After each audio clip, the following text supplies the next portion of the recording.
Lorsque nous acclamons le roi des rois, nous sommes debout. Acclamons Jésus. Que mon Dieu te bénisse. Amen, amen. Que mon Dieu te bénisse. Amen. Je dis ce matin shalom. Shalom. Je dis ce matin shalom. Shalom. Tu vas saluer ton voisin, tu vas lui dire que le Seigneur soit avec toi. Bien-aimés dans le Seigneur, soyez une fois de plus bénis. De partout où vous nous suivez, nous vous bénissons. Et nous bénissons ceux qui sont avec nous ce matin. Et je vous dis bon mois de juin. Amen. Nous sommes dans notre premier dimanche du mois de juin.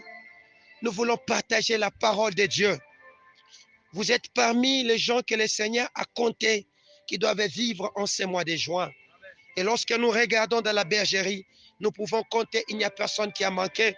Voilà pourquoi nous sommes dans la joie et nous bénissons ce Dieu pour cela. Amen, amen.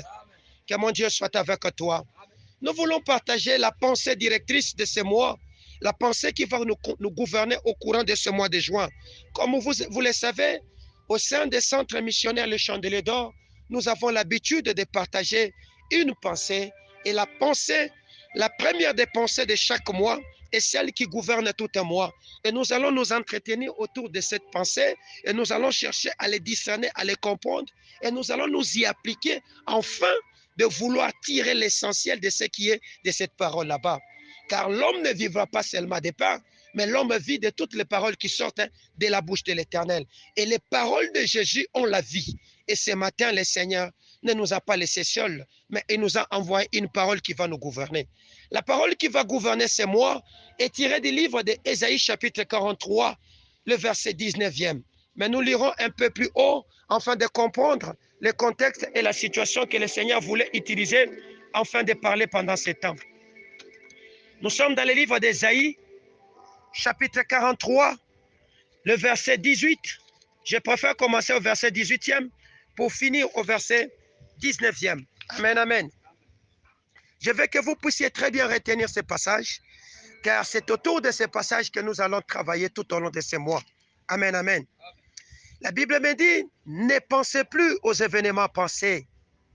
Ne considérez plus ce qui est ancien. Voici, je vais faire une nouvelle chose sur le point d'arriver. Ne la connaîtrez-vous pas? Je mettrai un chemin dans le désert et des fleuves d'eau dans la solitude. Amen. Je veux encore que nous puissions lire quelque chose. Nous sommes dans le livre de Luc, le chapitre 24e, le verset 21. Au nom de Jésus. Luc, chapitre 24, le verset 21. La parole de l'Éternel me dit, nous espérions que ce serait lui qui délivrerait Israël. Mais avec tout cela, voici le troisième jour que ces choses se sont passées. Amen, amen. Bien-aimés, que le Seigneur vous bénisse. Amen. Je suis resté pendant longtemps en train de demander au Seigneur, Seigneur, donne-nous une pensée. Seigneur, qu'est-ce que tu veux faire au mois de juin? Seigneur, qu'est-ce que tu as prévu pour tes enfants?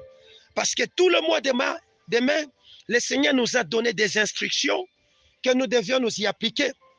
Et parmi ces instructions, il y avait l'instruction qui disait de ne pas descendre des lieux de la révélation qu'il nous avait donné. Alors je suis resté en train de demander au Seigneur, Seigneur, qu'est-ce qui viendra? Parce que nous sommes restés là que toi tu as dit que nous devions venir. C'est de là que le Seigneur a commencé à nous donner la pensée que je viens de vous lire. Et cette pensée, le Seigneur commence par me dire, ne considérez plus les événements passés. Alors j'ai posé la question au Seigneur, mais quels sont ces événements? Le Seigneur dit, ne considérez plus cette souffrance. Ne considérez plus ces malheurs. Ne considérez plus ces maladies. Ne considérez plus. Je ne sais pas quel événement tu as eu à vivre pendant ce temps. Je ne sais pas quelle situation tu as eu à traverser pendant ce temps. Mais je suis venu avec une parole de consolation ce matin pour te dire, le Seigneur me dit de te dire, ne considère plus. Parce que au courant de ces mois, il s'appelle le Dieu de nouvelles choses. Amen, amen. Il veut faire quelque chose de nouveau. Il est le Dieu de nouvelles choses. Et lorsqu'il commence à parler comme ça, la prophétie que je vous donne était une prophétie qui concernait un peuple qu'on appelle le peuple d'Israël. Amen, amen. lorsque l'homme de Dieu, Ésaïe, commence à prophétiser sur la restauration, sur la consolation que le Seigneur veut apporter en Israël, c'est que le Seigneur leur parle. Il dit ne considérez plus les événements passés. Pourquoi Israël ne devait plus considérer les événements passés? Parce que le peuple, en ces temps, il venait de traverser un moment difficile. Le peuple était en train de vivre ce qu'on appelle une très grande catastrophe. Le peuple était menacé. Le peuple venait de se faire attaquer par un roi qu'on appelait le roi Nebuchadnezzar, le roi des Babyloniens. Ce peuple avait conquis Jérusalem. Amen, amen. Ce roi était entré en Jérusalem, pillant, détruisant et brûlant même. Il avait brûlé les temples. Il avait même pris une grande partie de la population. Il les a amenés en déportation en Babylonie. C'est dans ce contexte là-bas que le peuple est resté dans une situation traumatisé. Le peuple n'avait plus d'espoir. Le peuple était en train de passer un moment difficile. C'est à ce moment-là que le Seigneur va libérer la prophétie qui concerne Israël pour lui dire ne considère plus les événements passés. Ces événements, c'était ce qu'Israël était traumatisé par un roi tyran qui était en train de poser son autorité pendant ces temps là-bas. Je ne sais pas qui impose son autorité dans ta vie. Ça peut être la faim qui impose son autorité dans ta vie. Ça peut être une maladie qui impose son autorité sur ta vie. Ça peut être une crise que tu traverses, comme nous venions de sortir de la crise de Covid, qui était en train de faire des ravages. Le Seigneur dit, ne considérez plus les événements passés. Israël, la ville de Jérusalem, était mise en sac et en feu. La ville de Jérusalem était détruite. Le temple était détruit, qui était le symbole de la présence de Dieu.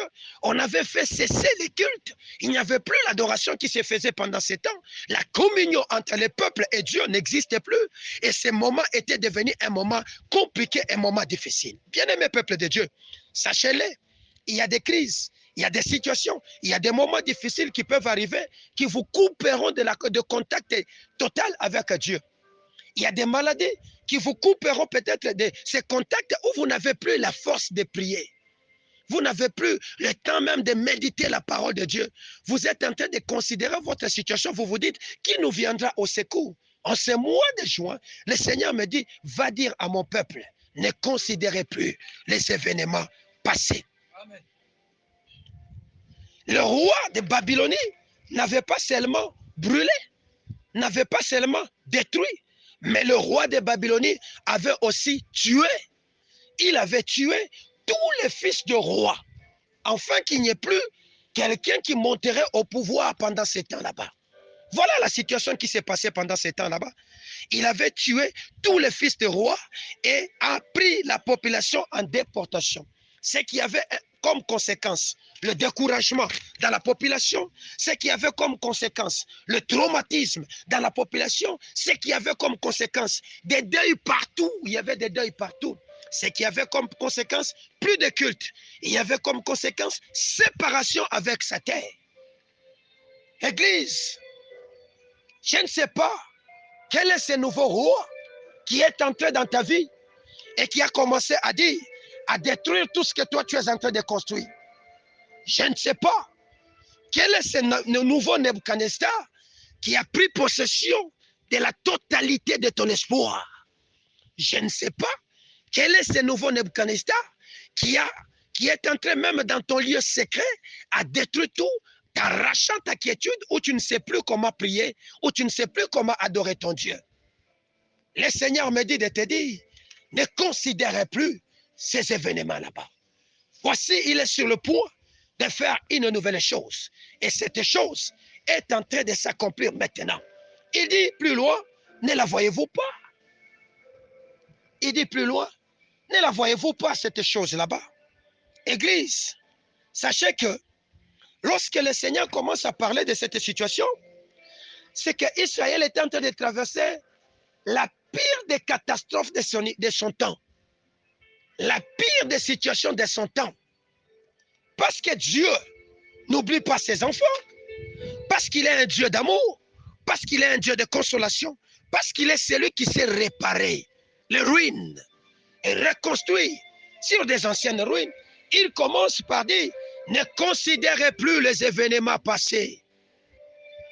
Lorsque vous lirez dans Apocalypse chapitre 21, le verset 5 à verset 6, vous allez comprendre, au temps du roi Néron, dans l'Empire romain, c'était presque la même situation qui s'est passée. C'est que Néron, un roi imposant, avait détruit, tué les apôtres, jusqu'à amener les enfants de Dieu à perdre de leur foi. C'est de là que le Seigneur va dire à cet homme qu'on appelle Jean, je vais faire une nouvelle chose. Et plus loin, au verset 6, il dit, c'est fait. Amen, amen. La chose que tu cherches, le Seigneur a déjà fait cela. Peut-être que tu ne vois plus de signes, peut-être que tu ne vois rien, mais pour Dieu, c'est déjà fait. Lorsque le Seigneur parle à Israël, il dit, c'est fait. Amen, amen. Ce matin, j'annonce la bonne nouvelle. C'est que ce que tu étais en train de chercher, tu l'as déjà trouvé. Le Seigneur me dit de te dire, c'est fait.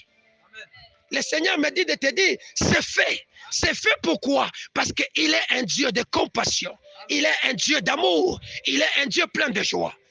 Ainsi, lorsque Israël arrive dans la situation de Jésus, que je vous ai lu dans Luc, il dit, nous espérions qu'il nous viendra la délivrance. Voici déjà 3 jours. Cet homme venait de moisir, ça faisait 3 jours, il pourrissait. Moi, je ne sais pas combien de temps ta situation est en train de moisir.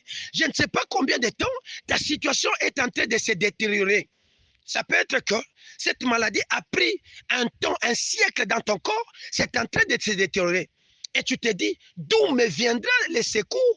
Voici déjà 30 ans que je ne suis pas marié. Voici déjà 40 ans, je n'ai pas de travail. Voici, j'ai mes premières barbes blanches, je ne sais plus comment je vais sortir. Voici que l'expérience de la vie des Congolais est de 60 ans au maximum. Et que moi, je suis déjà à 47 ans. Il me reste donc 13 ans que je suis en train de voir le crépuscule de ma vie commencer.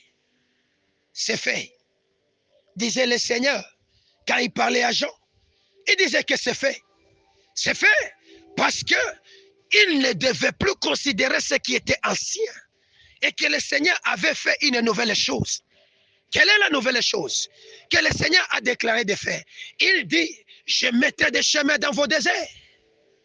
Alléluia. Le chemin, c'est un lieu que nous empruntons pour marcher et traverser. Le chemin est une ouverture, est une issue que le Seigneur met afin que l'homme puisse progresser. Je ne sais pas ce que toi, tu es en train de chercher. Mais le Seigneur dit, je vais mettre un chemin. Le désert, c'est un lieu de danger. C'est un lieu difficile. C'est le lieu de la mort. C'est le lieu du désespoir. C'est le lieu du chaos. C'est le lieu où il n'y a pas de vie. Où il se fait vivre des animaux méchants. Où nous avons des serpents. Où tout est hostile. La terre est hostile. Les animaux qui vivent sont hostiles. Le temps même est hostile. Vivez l'expérience du désert. Vous verrez qu'il est difficile de vivre dans le désert. Mais c'est dans ce désert-là que le Seigneur dit, je mettrai un nouveau chemin. Il est donc difficile pour toi de t'en sortir de cette situation. C'est une situation où, quand on veut l'imposer à quelqu'un d'autre, il dira, moi je ne veux pas. Chacun a son désert. Chacun a son temps où le Seigneur l'appelle dans le désert. Mais le désert a un commencement. Le désert a aussi un fin et une fin. Le désert n'est pas continué dans la vie de quelqu'un. Le désert, c'est un lieu d'apprentissage. C'est un lieu où le Seigneur est en train de former la personne, afin de l'ouvrir sur la vie du repos, afin qu'il soit un bon gestionnaire des différentes grâces qui sont en train de venir. Nous avons traversé avec vous 5 mois. Alléluia. Les 5 mois que nous avons traversés, vous direz que ce sont des mois peut-être difficiles et pénibles. De manière générale, il y a une crise des ressources sur le plan global et mondial. Vous allez sentir que le coût des matières premières ont galopé. Vous allez sentir que les prix des denrées alimentaires sur le plan global ont changé de cours. Donc, la crise est en train de se faire suivre. C'est de là que le Seigneur dit, à partir de ces mois, ne considère plus cela. Parce que je suis en train de faire quelque chose de nouveau. Je suis en train de faire quelque chose de nouveau. Bien-aimé, c'est quelque chose de nouveau que le Seigneur est en train de faire. Le Seigneur insiste que ça a déjà commencé. C'est ça le problème. Lorsque vous lisez dans ces versets, il dit, ne la voyez-vous pas? La chose que le Seigneur a déjà déclarée est en train de s'accomplir alors que toi, tu vois que le désert. Le problème, c'est que la vision doit changer. Parce qu'il dit, vois. Amen, amen. La vision doit changer. Aussi longtemps que la vision n'a pas encore changé, le désert restera désert et tu n'y sortiras pas. Pourquoi? Parce que les Chinois disent, le désert, c'est un lieu de danger, c'est aussi un lieu d'opportunité. Amen, amen. Les Chinois disent, c'est un lieu de danger, c'est un lieu d'opportunité. Aussi longtemps que tes regards ne seront que braqués sur le danger pour dire que nous ne sortirons pas, tu ne sortiras pas de ce désert. Vois l'opportunité que le Seigneur te donne. Amen, amen. Vois l'opportunité que le Seigneur te donne. Quelle est cette opportunité? C'est qu'il a commencé à mettre ce qu'on appelle de nouveaux canaux de bénédiction, des chemins. Amen, amen. Il a commencé à ouvrir des portes que toi tu ne savais pas et qui sont déjà en train de se manifester. Parce que Dieu ne commence pas dans un bruit fracas et qu'il commence faiblement. Il a commencé sa chose, et mais toi, tu ne sais pas le comprendre. Même le plus gros arbre du monde, le baobab, a des grains petits. Quand vous les mettrez en terre, lorsque le baobab commencera à germer et à pousser, vous n'allez pas voir, vous n'allez peut-être pas considérer que ce sera un grand arbre. Cela veut dire quoi? Cela veut dire que dans ce que tu as commencé comme affaire, dans ce que tu conçois en toi comme idée, dans ce que tu vois comme opportunité de travail qu'on t'a donné, dans cette interview que tu vas passer, dans ce que tu es en train de faire, vois que c'est un chemin. Vois que c'est un chemin. Amen, amen. Un chemin qui porte le dynamisme de la croissance. Amen, amen. Parce que lorsque Dieu met à terre sa grain, lorsqu'il met à terre la sémence, la germe, c'est que cette germe est appelée à grandir.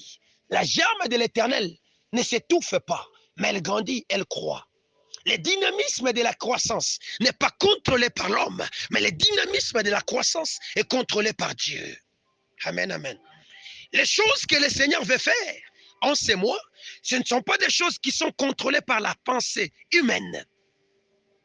Parce que les chemins que le Seigneur trace, ce n'est pas les chemins où toi tu devras prendre ta machine ou louer des engins afin de les tracer. Non. C'est pour dire que l'effort humain, l'effort de l'homme n'est pas impliqué dans ce travail. C'est Dieu, dans son amour, dans sa providence, qu'il ouvre un chemin. Afin que tu ne sois pas en train de dire, c'est ma force qui le fait, c'est moi. Non. Amen, amen.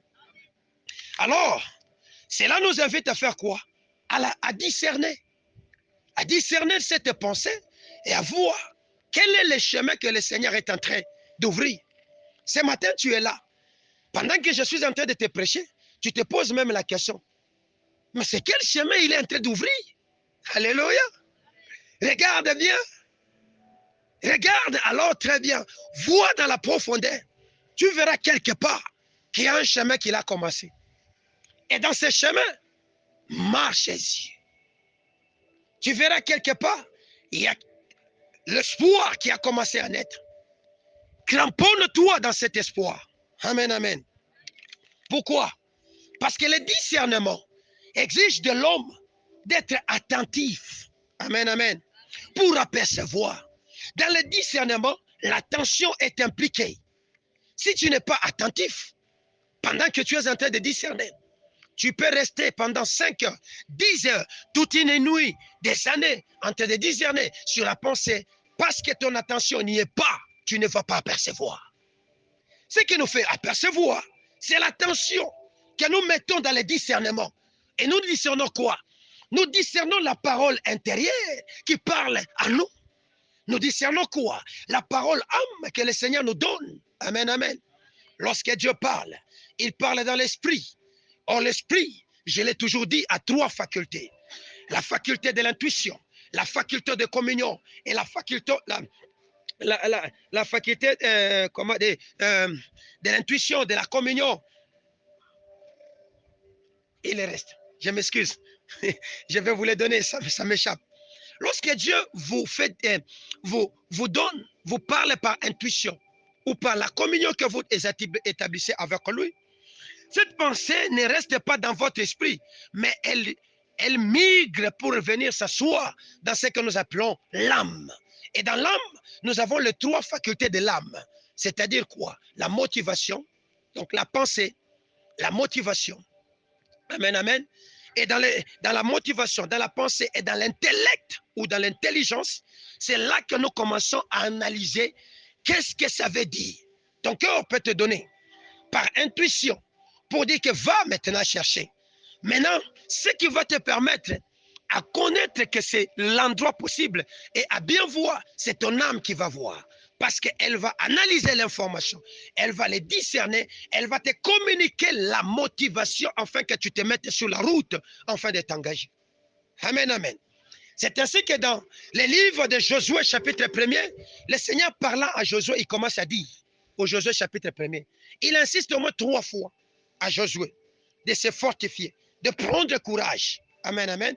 Il dit, fortifie-toi et prends courage, car c'est toi qui mettras ce peuple en repos. Amen, amen.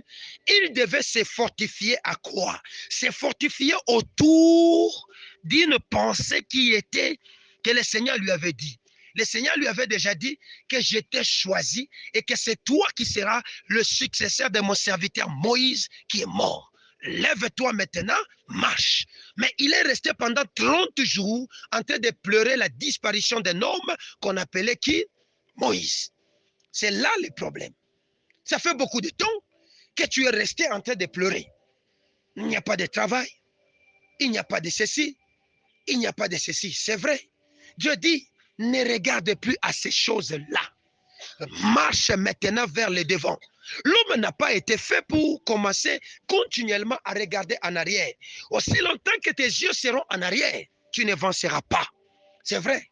Lorsque tu as commencé dans ton premier travail, on t'a payé 500 euros, 10 000 euros, je ne sais pas combien d'argent on t'a payé. D'accord. Mais tu l'avais déjà perdu. Parce que quelqu'un, la crise mondiale est venue, a fait perdre tout. Tu es entré dans un désert. Dieu dit, ne regarde plus au miel et au concombre d'Égypte, mais regarde à l'opportunité que te donne le pays où coule le lait et le miel. Toi, tu es déjà à 1 mètre d'entrée, mais tu te dis, mais je vais y entrer comment? Tu es resté en train de pleurer continuellement sur le deuil de ce roi babylonien qui est entré dans ta vie et qui t'a sorti du miel où tu étais.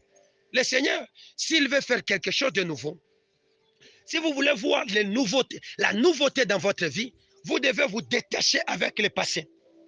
Si vous voulez voir une chose nouvelle commencer avec vous, vous devez faire la paix avec votre passé. La paix avec votre passé, cela veut dire quoi? Cela veut dire que vous devez oublier. Ne pas considérer, cela veut dire c'est oublier son passé et avancer. Amen, amen. Oubliez que tu étais un riche hier. Oublie que tu étais un roi hier. Oublie que tu avais de belles maisons hier. Oublie toutes ces choses là-bas. Commence maintenant là que Dieu a dit que tu vas commencer. Vois dans ce désert-là qu'il n'y a pas seulement les dangers, mais il y a une opportunité pour toi de commencer. Parce qu'il promet dans Ésaïe 51, il dit, je rebâtirai sur des anciennes ruines. Amen, amen. La semence que le Seigneur utilise, l'engrais que le Seigneur utilise pour faire germer quelque chose de nouveau, c'est la ruine. Amen, amen. Le Seigneur utilise toujours la ruine. Cette ruine dans laquelle tu te retrouves, c'est de là même qu'on t'a humilié, de là même qu'on s'est moqué de toi, de là même qu'on t'a blessé. C'est là que le Seigneur va commencer un nouveau travail avec toi, afin que le témoignage devienne vivant. Il ne peut pas te sortir de Lubumbashi pour aller t'implanter à, je ne sais pas, à Kinshasa, afin qu'à Kinshasa, tu deviennes un roi. Non. Le travail commencera d'abord à Lubumbashi, pour que ceux qui se moquent de toi à Lubumbashi voient qu'en toi, il y a Dieu. Est-ce que je parle à quelqu'un? Ne considérez plus les événements passés. Voici le Dieu de nouvelles choses est venu. Amen, amen. Être attentif pour apercevoir ce que Dieu fait, qui est en train de pousser au milieu de la crise. Amen, amen. Dieu est en train de faire quelque chose, alors que je parle, qui est en train de pousser au milieu de tes tourments, au milieu de tes inquiétudes, au milieu de tes doutes, au milieu de tout ce que tu as comme peur. Le Seigneur est en train de faire pousser quelque chose. Sois attentif et vois. Vois. Cet homme d'Abraham, pour posséder Memré, il devait voir. Lorsque le Seigneur les sépare avec son frère qu'on appelait Lot, il ne lui a pas dit avance. Il lui a dit vois. La vision est la clé du développement. Sans la vision, il n'y a pas de développement. Donc, nous sommes appelés à bien utiliser nos capacités de vision en ces mois, afin de commencer à nous développer dans ce que Dieu a dit. Tu ne peux pas entrer dans l'extraordinaire de Dieu sans l'avoir vu. Alléluia. Tu ne peux pas posséder l'extraordinaire divin sans l'avoir aperçu dans ton cœur. Tu dois donc le voir. Amen, amen. Or, voir requiert ce qu'on appelle une action. Et l'action que Dieu est en train de faire est en cours. Il dit, ce que je fais, ne la voyez-vous pas? Ce que je fais, ne la voyez-vous pas? Je mettrai des chemins dans le désert. Là qu'il parle, il commence par parler au présent. Ne vois-tu pas que je fais quelque chose? Mais quand il promet de mettre les chemins, il parle au futur. Je mettrai des chemins dans vos déserts. Donc, pour provoquer l'action de l'ouverture du chemin, j'ai besoin de voir dans le présent qu'il y a quelque chose qui a commencé. C'est alors que le mouvement d'ouverture va se faire. Sinon, le tout restera dans le futur. Est-ce que j'ai parlé à quelqu'un? Donc, c'est une action qui, lorsque je me laisse dans cette action, la semence qui a été plantée en moi commence à pousser. La semence va pousser. Toi, il dit ceci. Je mettrai un chemin dans vos déserts. Je l'ai déjà dit. Les chemins te permettent d'avancer. Pourquoi? Beaucoup sont restés dans une situation de dire, où se trouve donc ce Dieu? Qu'est-ce qu'il a fait? Ça faisait beaucoup de temps que tu avançais, mais tu n'avances pas. Le Seigneur parle par la bouche de Paul. Quand il écrit aux Galaties, il dit, vous couriez bien, mais qui vous a arrêté? Vous comprenez? Donc la vie de Dieu, la vie spirituelle, est une course sur la terre. C'est que rien ne doit t'arrêter dans ce que tu as placé comme confiance. Rien ne doit t'arrêter. C'est comme ça qu'il nous dit de faire quoi? Il promet de mettre un chemin. Le chemin qu'il met, c'est pour que nous puissions avancer. Il pouvait mettre le chemin lorsqu'il y avait le Jourdain qui bloquait Israël. Cet homme de Josué s'est resté en train de prier. Seigneur, ouvre l'eau. L'eau ne s'était pas ouverte. Mais pour Dieu, il y avait un chemin dans cette eau-là. Il a fallu qu'il passe à l'action. Lorsque vous lisez cette histoire, la Bible me dit, ils ont mis les pieds dans l'eau. L'eau ne s'était pas coupée en deux, comme c'était du temps de Moïse, jusqu'à ce que ça atteigne le niveau presque des épaules. C'est alors que l'eau a commencé à se séparer. Donc, l'action que tu feras, même si tu ne vois rien, continue. Parce que pour Dieu, là que toi tu es en train de voir des obstacles, pour lui, il y a le chemin. Ida Saïdé. Est-ce que je parle à quelqu'un? Je suis dans la joie de retrouver un serviteur ici parmi nous. Parce que ce message le concerne. C'est que tu ne vois même pas que le Seigneur a commencé quelque chose de nouveau avec toi. Tu avais perdu quelque chose d'important dans ta vie. C'est que comment on peut dire, la plateforme de publicité que toi tu faisais était quasiment détruite. Sans ton action, la plateforme est revenue d'elle-même. Tu ne sais même pas qui l'a activée et comment on l'avait activée. Et depuis un certain temps, tu es en train de voir les gens s'intéresser à ta plateforme et tu as commencé à recevoir des appels. Ne vois-tu pas qu'un chemin a commencé à s'ouvrir? Le problème, c'est que le Seigneur dit, avance maintenant, parce qu'on n'ouvre pas les chemins pour rester statique. Le chemin qui nous est ouvert, c'est le chemin du salut, où nous devons faire quoi? Avancer. Où nous devons faire quoi? Passer à travers, c'est-à-dire aller de l'autre côté. Où nous devons faire quoi? Aller plus loin. 4. Il promet, il dit, il mettra d'abondantes eaux dans nos lieux arides, des fleuves imaginés. Je sais que le fleuve Congo a un débit de 80 000 mètres cubes par heure. Nous le jetons dans l'océan. Imaginez cette eau-là. Toi, tu étais dans le désert. Mais l'eau, c'est quoi? Alléluia. L'eau représente la vie. L'eau représente la vie. C'est-à-dire que dans ces lieux-là que toi tu crois qu'il n'y a que mort, il n'y a que danger, Dieu dit, je mettrai une abondante vie. Une vie qui va même te submerger, te dépasser. C'est là qu'il dit, je vais faire jaillir l'eau. Amen, amen. Afin de redonner la vie à la mort que toi tu es en train de voir. Amen, amen. Lisons. Ézéchiel chapitre 37. Pour comprendre. Ézéchiel chapitre 37. Qu'est-ce nous dit la parole du Seigneur?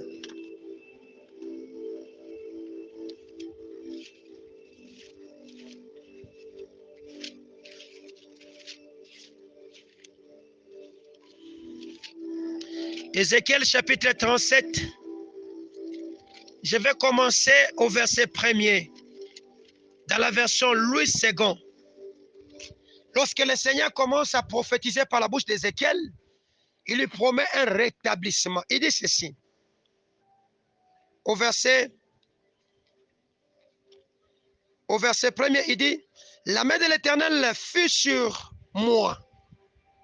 L'Éternel me transporta en esprit et me déposa dans un lieu, dans le milieu d'une vallée remplie d'ossements. Alléluia. Souligné ossements. Il me fit passer auprès d'eux tout autour, et voici, ils étaient fort nombreux. Alléluia. C'est-à-dire, c'était une situation de beaucoup de gens. Ils étaient fort nombreux à la surface de la vallée. Ils étaient complètement secs. Il me dit, fils de l'homme, ces ossements pourront-ils revivre?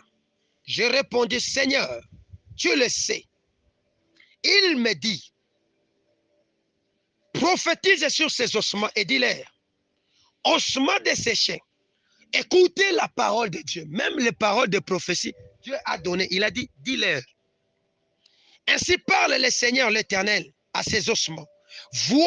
Voici, je fais venir, et je vais faire entrer en vous un esprit et vous vivrez.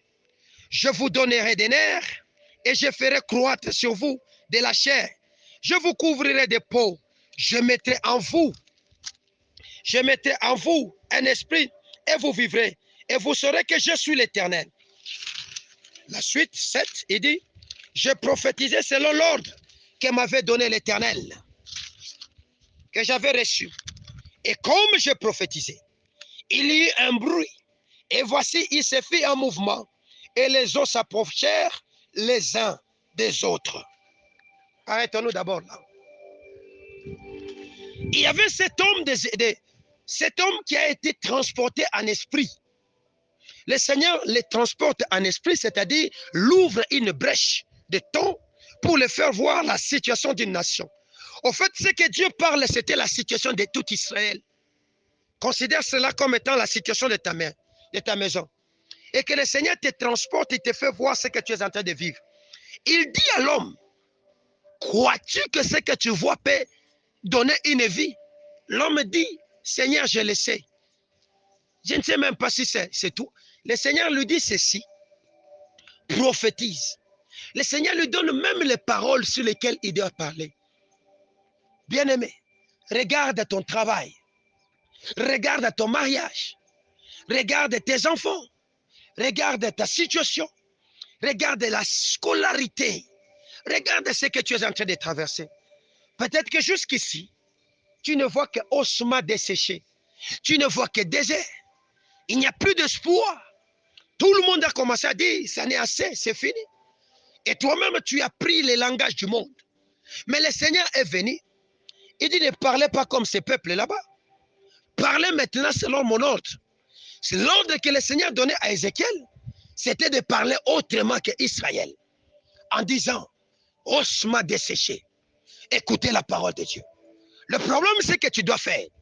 Pour que des chemins se créent, pour que des fleuves d'eau soient plantés dans tes lieux arides, tu dois commencer à prophétiser, c'est-à-dire à parler autrement sur cette situation-là que tu es en train de vivre.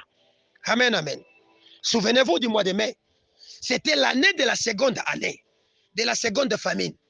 Et il a fallu que la tête de cet homme d'Isaac soit formatée à voir autrement et agir autrement, à parler autrement. Dieu t'a formaté à voir autrement, à agir autrement et à parler autrement. Commence maintenant à parler. Là que tout le monde viendra pour dire, ici à Lubumbashi, il n'y a plus de travail, commence à dire, il y a du travail et agis conformément à cela. Alors que je prophétisais, écoutez ce que Ézéchiel dit, alors que je prophétisais, il se fit entendre un bruit. Alléluia. Le bruit qui s'était fait entendre, c'est comme le bruit de Pentecôte. Ce bruit a mis les choses en action, afin qu'un langage nouveau arrive. Le bruit, j'ai prêché le dimanche sur le bruit. Le bruit de ce que nous appelons Apocalypse chapitre 14, c'était un bruit qui poussait les peuples à un cantique nouveau et à déclarer des choses nouvelles. C'est ce bruit là-bas. Le bruit que le Seigneur va faire entendre va faire que toi là, tu vas voir le mouvement et l'assemblement. Le Seigneur va remettre en ordre ce qui a été démembré. Je vous ai dit, le Seigneur utilise la ruine comme étant l'engrais afin de faire germer quelque chose de nouveau. La ruine que tu es en train de vivre aujourd'hui constitue l'engrais de notre Dieu. La mauvaise réputation, donc on t'a tellement détruit, ta réputation a été tellement détruite, on n'écoute plus, on ne sait plus espérer sur toi. Sur cette base-là, le Seigneur veut redonner une nouvelle réputation. Amen, amen. Il dit, je prophétisais. C'est-à-dire, je parlais selon l'ordre que m'avait donné l'Éternel. Ne parle pas selon l'ordre que te donne le monde, mais parle selon l'ordre que le Seigneur te donne. C'est alors que le chemin va s'ouvrir dans le désert. Quel est l'ordre que le Seigneur nous donne? L'ordre que le Seigneur nous donne nous pousse à ne plus considérer les événements passés. C'est ça l'ordre. À ne plus considérer les événements passés. Nous sommes aujourd'hui le dimanche 4. Donc jusqu'à hier, oublie ces choses et avance maintenant. C'est alors que le chemin va s'ouvrir. Détache-toi de ton passé et avance maintenant. Je sais que tu es venu de familles, de grands. Je sais que chez vous, chaque dimanche, on abattait un taureau. Vous mangez. Oublie ça. Est-ce que je me fais comprendre? Je prophétisais selon l'ordre que m'avait donné l'Éternel. Et alors, il se fit entendre un bruit. Et les gens commencèrent à se réunir. La chair commençait à pousser. Les nerfs commençaient à venir. C'est-à-dire que la chose que j'ai fait, ne la voyez-vous pas? C'est-à-dire la chair a déjà commencé à pousser. Le sang a déjà commencé à couler. Est-ce que tu ne vois pas que le Seigneur fait? Jusqu'alors, il y a une deuxième étape dans laquelle tu dois passer. C'est que il faut parler en second lieu, afin que vienne l'esprit. Car sans la vie, sans l'esprit, il n'y a pas de vie. Amen, amen. L'homme était déjà créé. Tout était beau. Mais le Seigneur, la Bible me dit, il dit que c'était beau. Quand il vit que c'était beau, il y mit de son esprit. L'esprit, c'est la parole de Dieu qui doit gouverner la chose que tu es en train de fabriquer. Amen, amen. Mets la parole que Dieu te donne dans la chose. Mets la parole de Dieu dans la chose. Tu es un entrepreneur. Le Seigneur dit, je bénirai vos entreprises. Amen, amen. Prends cette parole, mets ça dans la chose. Tu as dit, Éternel, tu béniras mes entreprises. Voici mon entreprise. Vois maintenant qu'il y a la bénédiction de Dieu dans cette entreprise. Alléluia. Est-ce que je parle à quelqu'un? Quand tu vas commencer à voir que maintenant la bénédiction est dedans, c'est alors que la chose se mettra debout. elle vivra. Parce que quand vous continuez la prophétie d'Ézéchiel, il dit, quand il termine à tout prophétiser, il dit, ce que tu as vu, cette grande armée, c'est la maison d'Israël, que je sortirai des sépulcres. Amen, amen. C'est-à-dire que c'était des gens qui étaient déjà morts. C'était des gens qui il n'y avait plus de vie. Mais Dieu promet maintenant, je vais, alors parce que tu as prophétisé, je vais les sortir des sépulcres. Est-ce que je me fais comprendre? Je vais vous les faire sortir des sépulcres. Il y a une vie que tu as cachée. Il y a une vie que tu as détruite. Il y a quelque chose que tu as enterré qui se trouve dans des tombeaux, qui se trouve enfoui, dont toi tu crois qu'il n'y a plus de vie. Alléluia. Au courant de ces mois, le Seigneur veut les ramener à la vie.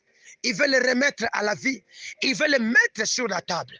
Voilà la nouvelle chose. Il dit, je ferai des nouvelles choses. Une nouvelle chose est sur le point d'arriver qui va étonner le monde. Et cette nouvelle chose, peut-être que vous ne la connaissez pas le nom. Je vous donne le nom. C'est une chose extraordinaire. C'est une chose qui sort de l'imagination des hommes.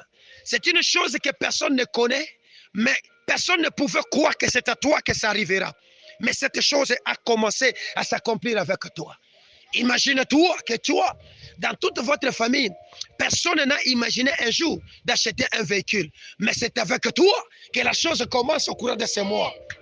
Voilà le genre de choses que le Seigneur veut faire. C'est une chose que le Seigneur est en train de dire. Vois-toi dans cette famille, personne n'est jamais sorti du Congo. Mais avec toi, un passeport arrive et voilà qu'il y a un visa qui est en train d'entrer maintenant. On te dit tu vas voyager et te voilà, tu es dans un grand avion et tu te dis ici, mon père n'est jamais entré, ma mère n'est jamais entrée, je suis le premier à entrer. Je vais faire une nouvelle chose. La chose que Dieu fait étonne, scandalise. La chose que Dieu fait est extraordinaire. Les choses de Dieu ne sont pas des choses ordinaires. Voilà pourquoi nous les appelons des miracles. Voilà pourquoi nous les appelons des prodiges. Mais les signes de ces choses ont commencé déjà à se faire savoir.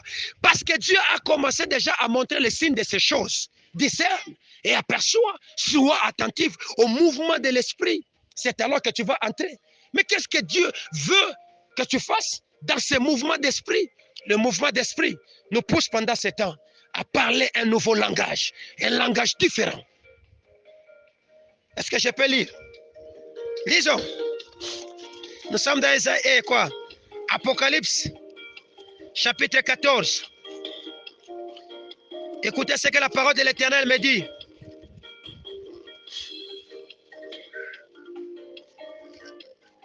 Apocalypse, chapitre 14. Je vais commencer au verset 1er. La parole de l'Éternel me dit ceci.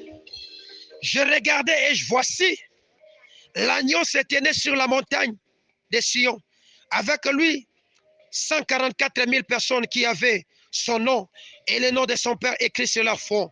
Et j'ai entendu du ciel une voix, comme un bruit de grosses eaux, comme le bruit d'un grand tonnerre. Le bruit d'un grand tonnerre. Et la voix que j'entendis était comme celle de joueurs de harpe, jouant de leur harpe. Ils chantaient un cantique nouveau devant le trône et devant les 4 êtres vivants et les veillards. Et personne ne pouvait apprendre les cantiques si ce n'est les 144 000 qui avaient été rachetés. Ce sont ceux qui ne se sont pas souillés. Vous pouvez continuer. C'est que dans la plateforme que le Seigneur nous installe pendant ce temps, cette plateforme, nous l'appelons Sion. C'est le corps de Jésus dans lequel nous sommes. Et sur chaque âme à qui il a reçu, à ceux qui l'ont reçu, il les a donné le pouvoir de devenir enfants de Dieu. Il a déjà gravé de son nom sur nous et le nom de son Père. Dans cette plateforme-là, il y a un mouvement qui doit être fait. Le mouvement qui provoque le bruit, c'est le mouvement des sons des harpes et des cantiques nouveaux. Donc, je vous ai dit, il ne s'agit plus de notre effort en ces mois ici. Mais le Seigneur lui-même est en train de faire quelque chose. Pendant que toi, tu prépares cette interview, tu prépares ce que tu es en train de faire, passe le temps à adorer Dieu. Est-ce que je suis en train de le démontrer? Passe le temps à adorer Dieu. Parle un autre langage. Parce que le langage de ce monde nous pousse à idolâtrer le monde. Et idolâtrer le monde, c'est parler comme le monde, faire comme le monde, agir comme le monde. Nous devons agir autrement pendant ces temps. Au courant de ces mois, nous voulons commencer plus à adorer Dieu qu'à nous plaindre, à murmurer. Parce que là que les gens disent qu'il n'y a pas de travail, nous allons prophétiser. Je prophétisais selon que l'ordre qui m'avait été donné. L'ordre qui lui avait été donné était de parler. L'ordre que le Seigneur te donne, c'est de prophétiser. Et prophétiser sur ta vie en disant, pas ce que le monde dit, mais en disant ce que Dieu dit. Qu'est-ce que Dieu dit? Dieu dit, il y a des chemins dans mon désert. Je te bénis, Seigneur, parce que dans ces chemins, dans ce désert, il y a un chemin. Et aujourd'hui, je sors de ce désert. Je te bénis, Seigneur, parce que dans ce désert, il n'y a pas d'eau. Mais toi, tu as mis de l'eau, Seigneur. Je te bénis, Seigneur, parce que de l'eau, il y a, Seigneur. Là qu'on ne voit pas de vie, il y a la vie du Seigneur maintenant. Oh, Seigneur, je ne suis plus dans le chômage, mais je suis dans le travail maintenant.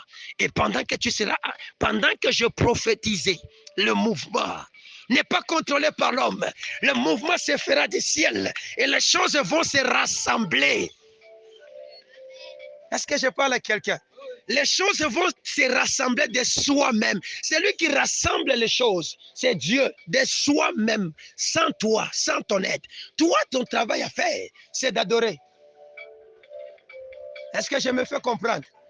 Tu as besoin d'une distinction. Commence à prophétiser ta distinction maintenant. Tu as besoin d'un voyage. Commence à le prophétiser maintenant. Je suis avec un homme de Dieu. Je lui dis, cette année, je sais que moi et toi, nous allons voyager. Je lui dis ça. Mais papa, je n'ai pas de passeport. Fais le passeport. Il n'y a encore rien. Il n'y a que chaos et bruit. Nous ne voyons rien. Mais je lui dis, fais le passeport. Pendant qu'il sera en train de prophétiser en faisant le passeport, le mouvement est en train de se faire. Lorsque le passeport arrive, papa, j'ai le passeport. Adorons maintenant. Seigneur, merci parce que tu as mis le visa. Alléluia. Seigneur, merci parce que le visa est là. Mais le visa d'où? Tu choisis toi-même le pays. Je mettrai les chemins. Celui qui ouvre les chemins, c'est Yahweh. Il mettra les chemins selon ton ordre. Selon ton ordre. Parce que le monde est sous son contrôle et sa domination. Est-ce que je parle à quelqu'un? Ces changements, je l'ai dit, ne vont pas. Ça ne dépend pas de nous, mais ça dépend de lui seul. Amen, amen. Ça dépend de lui seul. Voilà pourquoi, en tant qu'un bon serviteur de Dieu, je vous dis, croyez. Car celui qui croit verra. Si tu crois, tu verras. Mais si tu ne crois pas, tu ne verras pas. Ce que Dieu a dit, il dit que c'est fait. Qu'on lise les derniers passages pour terminer. Nous sommes dans Apocalypse chapitre 21. Pour vous dire que c'est fait. Versets 5 à 6. Écoutez ce que la parole de l'Éternel me dit. Je commence au verset 4. Il essuiera toutes larmes de leurs yeux et la mort ne sera plus. Il n'y aura plus ni deuil, ni cri, ni douleur, car les premières choses ont disparu. Et celui qui était assis sur le trône dit, voici, j'ai fait toutes choses nouvelles. Et il dit, écris, car ces paroles sont certaines et véritables. 6. Il me dit, c'est fait. Je suis l'alpha et l'oméga. Ton désert a un commencement qui s'appelle alpha et a une fin qui s'appelle oméga. Il n'y a pas de déserts qui ont commencé et qui ne se sont pas terminés. J'annonce la bonne nouvelle. C'est qu'il y a un début, il y a aussi une fin. Le début de tout ce que toi tu avais vécu là, comme il y avait le début de Covid, il y avait aussi la fin de Covid. Il y a aussi le début de souffrance, il y a aussi la fin des souffrances. Mais ce moment que nous commençons ici, c'est le début de jouissance. Voilà pourquoi vous allez faire le psaume 100. Le psaume 100 dit quoi? Entrez dans ces portes avec des cantiques et des cris. Alléluia. Commençons le mois de juin avec des cantiques de célébration parce que notre Dieu a déjà fait. Si on te dit pourquoi tu es dans la joie, c'est fait. On te dit pourquoi tu es en train de sourire, c'est fait. Mais qu'est-ce qui a été fait? Vous le verrez bientôt parce que mon Dieu a déjà fait. Sois dans la joie. La Bible nous dit dans 1 Thessaloniciens chapitre 5 verset 17, soyez dans la joie parce que ce que vous étiez en train de chercher, c'est fait. C'est fait parce qu'il a dit, il n'y aura plus de cris, il n'y aura plus de douleur, il n'y aura plus de pleurs. Je suirai leurs larmes parce que je suis en train de faire une nouvelle chose. Une chose que vous ne voyez pas, mais qui est déjà en train de s'accomplir. Regardez à la chose et vous verrez la chose s'accomplir. Que mon Dieu vous bénisse. Est-ce qu'on peut acclamer le roi des rois?